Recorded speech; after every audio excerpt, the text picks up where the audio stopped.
Vamos a dialogar con la ingeniera Victoria González de la sección Fitopatología de la Estación Experimental Agroindustrial Obispo Colombres de la provincia de Tucumán. Durante este último tiempo han desarrollado un relevamiento de enfermedades en los cultivos de soja, detectando una presencia significativa de hongos de suelo. El tema de los monitoreos que nosotros llevamos a cabo dentro de la Estación Experimental y el grupo de la sección Fitopatología, hemos podido determinar diferentes patologías, especialmente de lo que nosotros denominamos hongos de suelo, que son muy importantes debido a la incidencia que han sido detectadas en las últimas 2 semanas.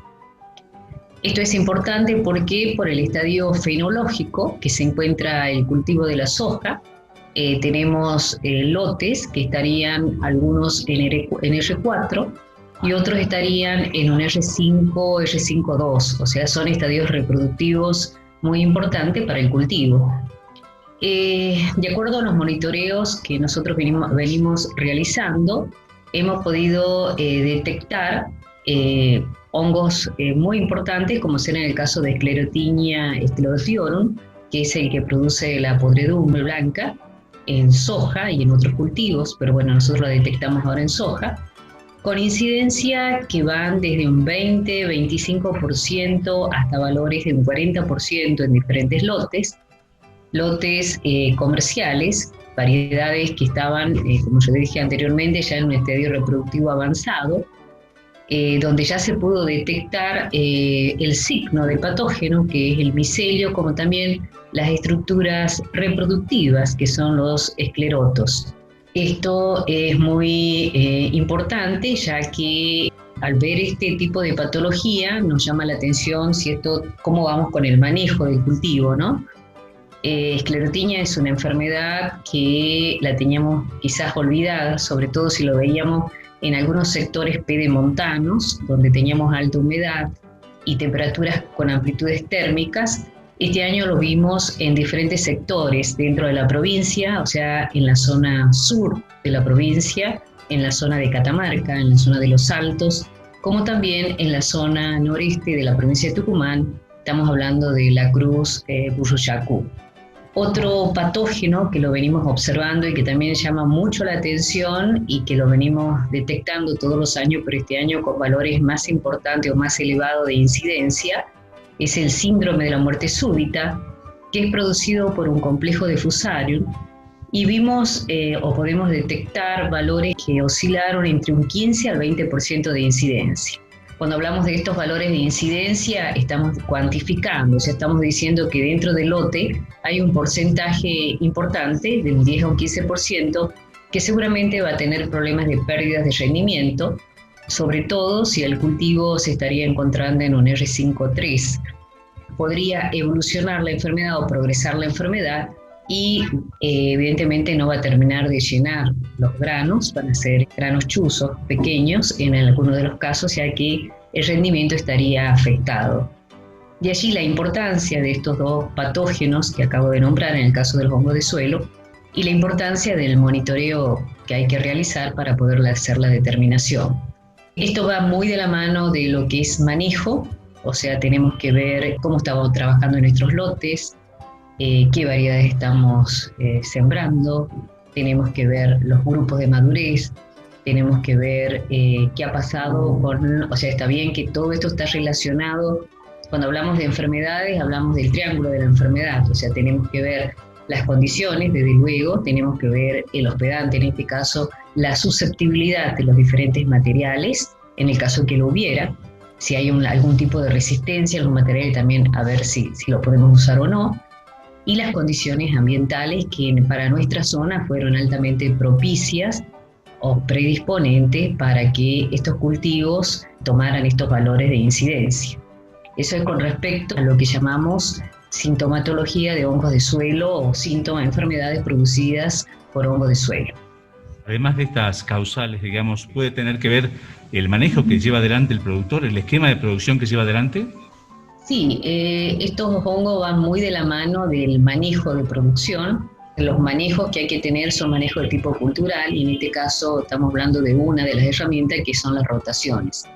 Eso es básico para tratar de manejar lo que es hongos de suelos Y también tenemos que ver todo lo que es el espectro varietal. O sea, tenemos que ver cómo es el comportamiento. Para el caso de esclerotinia específicamente, no tenemos variedades resistentes. También el tema cuándo se va a poner diferentes fechas de siembras. ¿Por qué? Porque a veces, en muchos casos, permite haber como un escape. Se llama como un escape de la enfermedad si nosotros tenemos diferentes fechas de siembras. Por supuesto que todo esto viene de la mano, que para cuando uno siembra tiene que haber condiciones hídricas, ¿verdad? Si no, no se puede sembrar. Pero en la medida de lo posible hay que tratar de tener diferentes fechas de siembra con diferentes grupos para tratar de, más si estamos en una zona que sabemos que es con problemas de esclerotinia específicamente.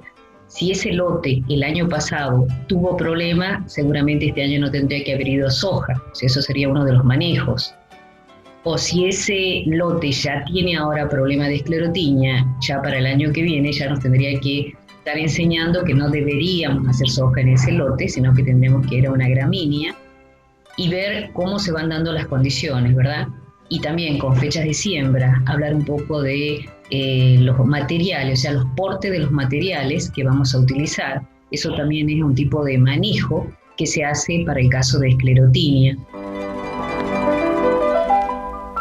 Vamos a darle continuidad a la nota que hemos logrado con Victoria González. Ella es integrante de la sección fitopatología de la estación Obispo Colombres de la provincia de Tucumán.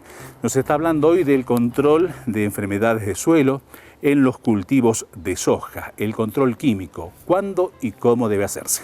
También tenemos una herramienta que es el químico para esclerotinia. Tenemos que aplicar en el momento oportuno. ¿Por qué?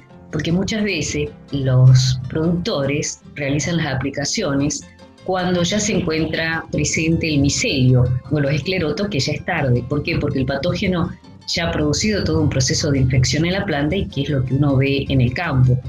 Entonces el tema de aplicaciones de fungicidas, que lo hay recomendados para esta enfermedad, se tiene que aplicar en prefloración, floración, es el momento correcto. Si uno se pasa de ese momento, es como que hay que tener mucho cuidado y aparte hay que saber si el cultivar que yo estoy utilizando, generalmente la mayoría de los cultivares son indeterminados. ¿Qué significa eso? Que yo tengo continuamente floración. Entonces hay que ver ese tema, o sea, en qué momento se detecta, en qué momento y cómo va evolucionando y el estadio fenológico del cultivo y ver cómo sería el tema de las diferentes camadas de floración en el caso que se considere oportuno la aplicación de un fungicida foliar. Eso sería para el caso de esclerotinia. Para el caso del síndrome de la muerte súbita, desde la estación nosotros hacemos la evaluación de los materiales en la red de macroparcelas que lidera el programa Granos de la estación. Y bueno, y también como dato es que pueden esa información del comportamiento de los diferentes materiales a síndrome de la muerte súbita, trabaja mucho la gente del INTA Marco Juárez y ahí tienen un listado de cómo es el comportamiento de los diferentes materiales, ¿no? Así que eso es importante. En el momento de la elección de la variedad, desde luego, o sea que estamos, ahora ya es medio tarde, pero yo creo que todo esto nos permite cómo vamos a trabajar para la próxima campaña. Esa es la enseñanza de los hongos de suelo, ¿no?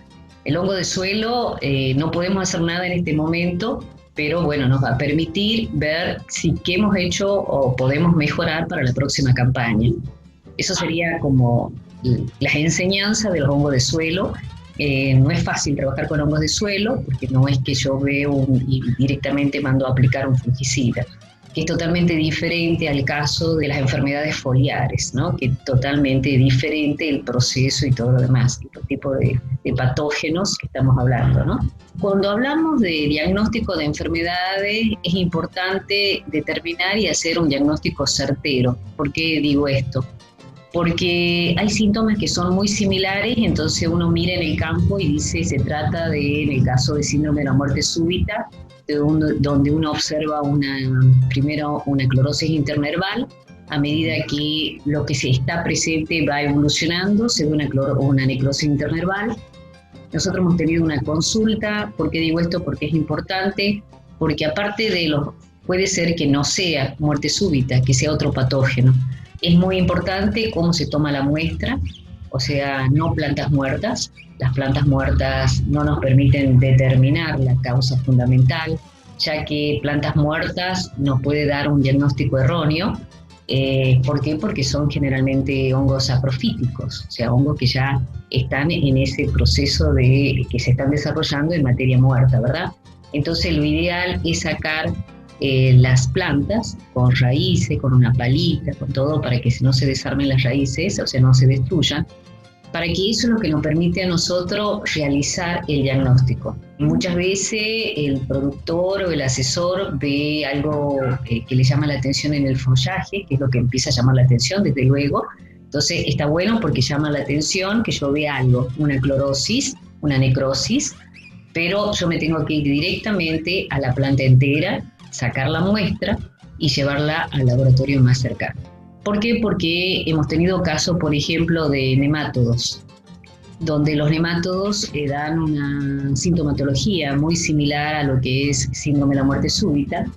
Y los nemátodos son bastante complicados de manejarlos. En Estados Unidos y en Brasil uno de los principales problemas, y se lo ve asociado en algunos lotes de Tucumán. Hemos visto a Heterodera, que es lo que llaman nematodo del quiste, asociado al síndrome de la muerte súbita.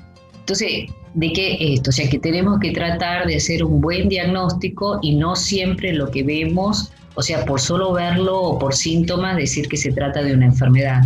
O sea, si tenemos laboratorio cercano, es importante hacer un diagnóstico correcto y certero.